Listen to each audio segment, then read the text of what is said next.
ఎక్కువ ఇబ్బంది పెడతాం. ఇవాళ రాయుడు గారు ఆతిథ్యం ఇచ్చారు. ఇక్కడ ఒక 10 నిమిషాల్లో ముగించుకున్నాం. వాళ్ళ భీమవరం నియోజకవర్గ అమ్మా ఒక 5 నిమిషాలు సైలెంట్. 2 విషయాలు మీరు ఇంత కష్టపడి వచ్చారు కదా, 2 విషయాలు ఏంటని తెలిస్తే రేపు ఇంటికి వెళ్ళాక అడుగుతారు, ఏంటి రాయుడు గారు ఇంటికి వెళ్ళారంట ఏంటంటే మీరు చెప్పాలి కదా.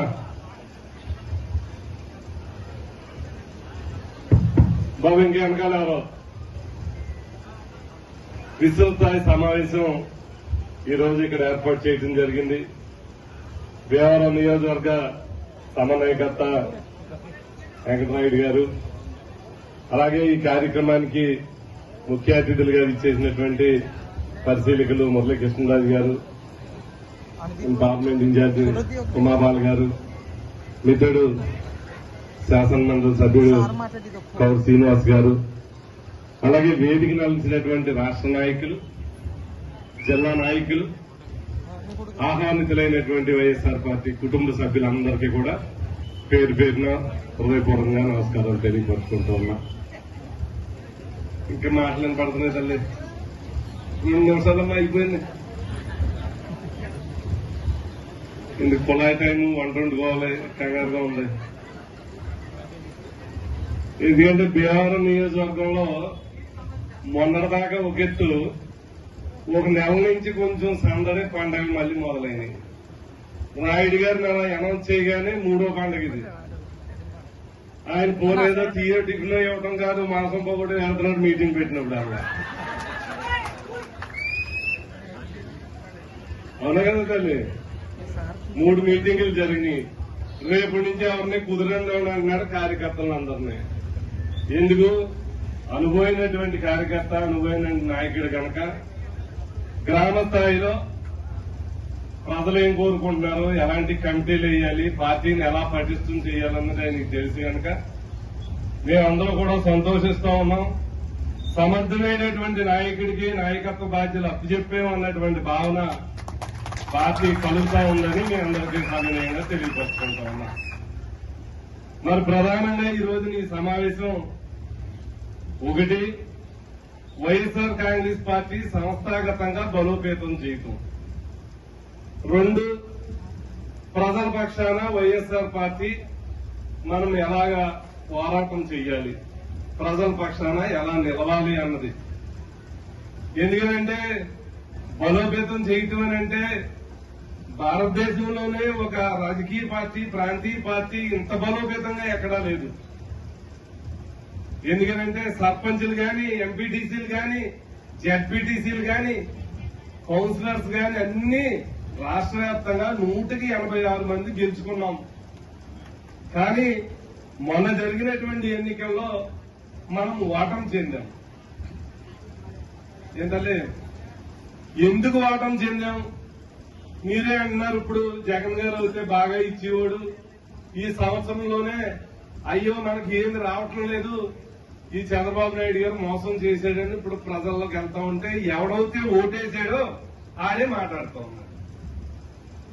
కానీ మనము ఎక్కడో లోటు జరిగింది. ఏ రాజకీయ పార్టీ అయినా ఓడిపోవటం, గెలవటం సహజం. అలాగే రాజకీయ నాయకులు కూడా చాలా మంది ఎమ్మెల్యేగా ఓడిపోయి ఉన్నాం, మేము కూడా ఓడిపోయి ఉన్నాం, గెలుచున్నాం. ఓడిపోయినప్పుడు ఎందుకు ఓడిపోయామని బేరీ చేసుకుంటాం, ఎందుకు ప్రజలు మనకు ఓటేయలేదని బేరీ చేసుకుంటాం. ఎక్కడో మనం పొరపాటు చేస్తుండడం వల్ల ఎక్కడైనా ఓటేయలేదేమో అని భావన సహజంగా కలుగుతుంది. అలాంటి భావనలో జగన్ గారు రివిజన్ చేస్తే రాష్ట్ర నాయకులందరితోటి ప్రధానంగా కనిపించినటువంటి లోటు ఏంటి అని అంటే, నా కుటుంబ సభ్యులైనటువంటి వైఎస్ఆర్ పార్టీ కార్యకర్తల్ని ప్రజలకు మేలు చేయాలా, పేదలకు మేలు చేయాలా, ప్రభుత్వ పథకాలు అమలు చేయాలన్నటువంటి తాపత్రయంలో ఉన్నాను. కానీ నా కుటుంబ సభ్యులైనటువంటి వైఎస్ఆర్ పార్టీ కార్యకర్తలను కొంచెం చిన్నచూపు చూశాను. ఆ ప్రధానమైనటువంటి లోటును ముందర భర్తీ చేసుకుని అప్పుడు ప్రజల పక్షాన వైఎస్ఆర్ పార్టీ తరఫున పోరాటం చేద్దామని నిర్ణయించుకున్నాను. ఆ క్రమంలోనే ఈ సంవత్సరము అదే క్రమంలో జగన్మోహన్ రెడ్డి గారు మీరు పనిచేస్తున్నారు. మీరు చూసే ఉన్నారు. పార్టీ ఆఫీసులో నిత్యం 29 అనుబంధ సంఘాలు రాష్ట్ర కమిటీని, జిల్లా కార్యవర్గాన్ని, ఈ రోజున టౌన్ కమిటీని, మండల కమిటీలని అన్నింటినీ కూడా పకడ్బందీగా వేసుకుని ఇప్పుడే టౌన్ ప్రెసిడెంట్ రామరాజు గారు నాకు భీమవరం కమిటీ 44 మందితో నియమించి ఇప్పుడే అనౌన్స్ చేయమని నా చేతికి ఇవ్వటం జరిగింది. అలాగే పట్టణ అధ్యక్షులు రామరాజు గారికి, ఆ 44 మంది కార్యవర్గానికి శుభాకాంక్షలు తెలియపరుస్తూ ఉన్న వారికి పేరు పేరున ఈ కార్యవర్గంలో ఉన్న ప్రతి ఒక్కరిని కూడా మరి ప్రత్యేకంగా ఆహ్వానిస్తూ మీ బాధ్యతలు తీసుకుంటున్నందుకు వారికి హృదయపూర్వకంగా శుభాకాంక్షలు తెలియపరుచుకుంటూ ఉన్నా. తర్వాత రామరాజు గారు నేను అవగానే మీ 44 మందిని పరిచయం చేయండి సభకు. ఇలాగా భీమవరం మండల కమిటీ వేసున్నారు, వీరవాసరం మండలం కమిటీ వేసున్నారు, నాకు చెప్పున్నారు. గ్రామాల్లోకి వెళ్లి గ్రామ కమిటీలు, బూత్ కమిటీలు, ఆ తర్వాత వైఎస్ఆర్ పార్టీ సభ్యత్వం. ఎవరికైతే వైఎస్ఆర్ కాంగ్రెస్ పార్టీ సభ్యత్వం తీసుకున్నారో, నాయకులుగా ఉన్నారో వారందరికీ కూడా భవిష్యత్తు రోజుల్లో పార్టీ పరంగా భరోసా ఇచ్చేటువంటి ఇన్సూరెన్స్ కార్యక్రమాన్ని కూడా వైఎస్ఆర్ పార్టీ ఆధ్వర్యంలో భవిష్యత్తు రోజుల్లో చేపడుతున్నామని అందరికీ సాగునీయంగా తెలియపరుస్తూ ఉన్నా. అంటే ఏ రాజకీయ పార్టీ అయినా మనుగడ సాగించాలంటే పూర్తి స్థాయిలో కార్యకర్తలు అండలు ఉండాలని, ఈ రోజున సంస్థాగతంగా పూర్తి స్థాయిలో వైఎస్ఆర్ పార్టీని బలోపేతం చేయాలని పూర్తి స్థాయిలో నాయకుడు నిర్ణయం తీసుకున్నారు. మరి ఈ రోజున చాలా మంది భీమవరం నియోజకవర్గంలో రాష్ట్ర స్థాయిలో గాని, జిల్లా స్థాయిలో గాని, మండల స్థాయిలో గాని కమిటీలు వేసుకున్నాం. ఇంకా కష్టపడినటువంటి వారిని రాయుడి గారి ఆధ్వర్యంలో రేపు భీమవరం నియోజకవర్గంలో ఇంకా చాలా మందికి ప్రయారిటీ ఇచ్చి వారందరినీ కూడా ఈ రాష్ట్ర స్థాయి కమిటీలో, జిల్లా స్థాయి కమిటీలో ప్రాధాన్యత ఇచ్చి, ఏదో పదవిచ్చాం కదా ఇందాక అన్నారు, పదవిచ్చాం కదా అని కాదు, ప్రయారిటీగా వారికి ఇచ్చేటువంటి గౌరవం దక్కేలా భవిష్యత్తు రోజుల్లో పూర్తి స్థాయిలో పార్టీ పరంగా చర్యలు తీసుకుంటామని ముందర మీ అందరికీ సవినయంగా తెలియపరుస్తూ ఉన్నా. అలాగే ఇందాక రాయుడు గారు చెప్పినట్టు వైఎస్ఆర్ పార్టీ సంవత్సరంన్నర చూసుకున్నట్టయితే తెలుగుదేశం ప్రభుత్వం పరిపాలన ఎట్టున్నా, ఎవరైతే ప్రశ్నిస్తున్నామో, ఎవరైతే యాక్టివ్ గా తిరుగుతున్నారో, గ్రామాల్లో ఎవరైతే ముందుంటున్నారో వైఎస్ఆర్ పార్టీ నాయకులు, వాళ్ళని ఏ రకంగా కేసులు పెట్టాలా, సోషల్ మీడియా వాళ్ళని ఏ రకంగా ఇబ్బంది పెట్టాలన్నటువంటి ప్రయారిటీలతో ఈ ప్రభుత్వం పనిచేస్తా ఉంది.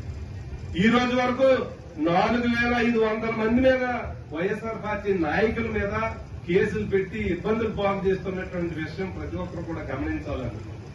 వైఎస్ఆర్ పార్టీ 14 సంవత్సరాలు అయింది ఏర్పడి. ఈ కండువా వేసుకున్నాం. ఈ కండువా 3 రంగులు ఉన్నాయి, మీరు చూశారు. రాజశేఖర రెడ్డి గారు ఈ కండువాలోనే ఉంటాడు. చుట్టూరు ఏముంటాయి? నవరత్నాలు. అంటే మనం ఇచ్చే నవరత్నాలు ఎప్పుడు పెట్టాం? పార్టీ పుట్టినప్పుడే ఉద్భవించింది. ఈ కండువాలో పచ్చన రైతు, నేను కార్మికుడు, తెలుపు యువత, ఇన్ని రంగులు కలిసి రాజశేఖర రెడ్డి గారిని గుండెల్లో పెట్టుకుని నవరత్నాలతో ఉద్భవించింది వైఎస్ఆర్ కాంగ్రెస్ పార్టీ.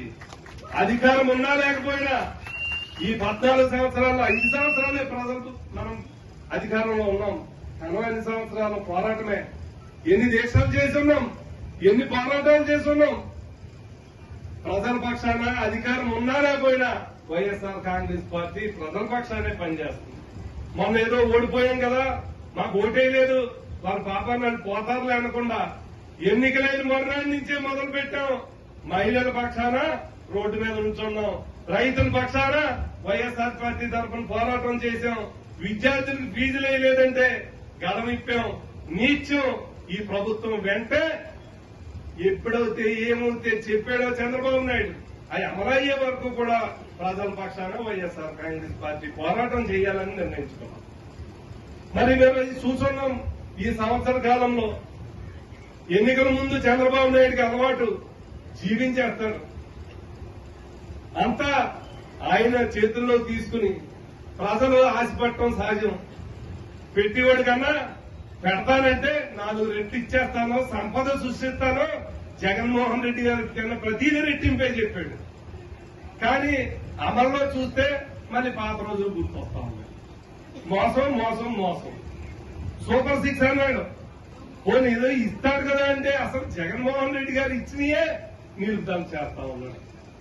చూసున్నారు మొన్నటిదాకా విద్యుత్ ధరలు పెంచనన్నాడు.